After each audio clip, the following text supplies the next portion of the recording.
Okey. Dah. Okey.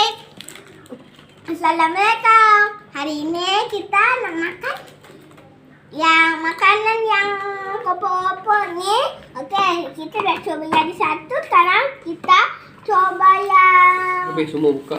yang ini kah? Oreo. Oreo ni. Harganya mahal sikit. Ini harganya dah habis, ni dah habis.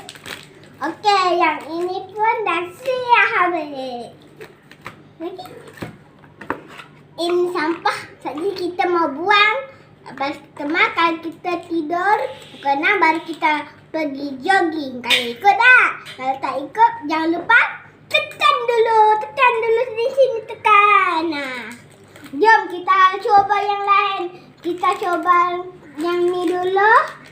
Yang contoh apa? Sedap. Ini ada kacang-kacang sikit dan coklat-coklat. Ini ku beli dekat Alfamart. Dekat Alfamart pula. Dekat TS Mart. Bukan dekat Alfamart. TS Mart dekat tu. Dekat Sungai Pinang sana tu.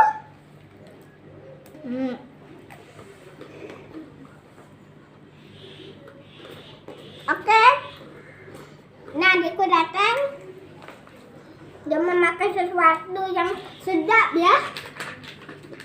Ayahku malu-malu guys. Tak tahu. Belasah kan lagi.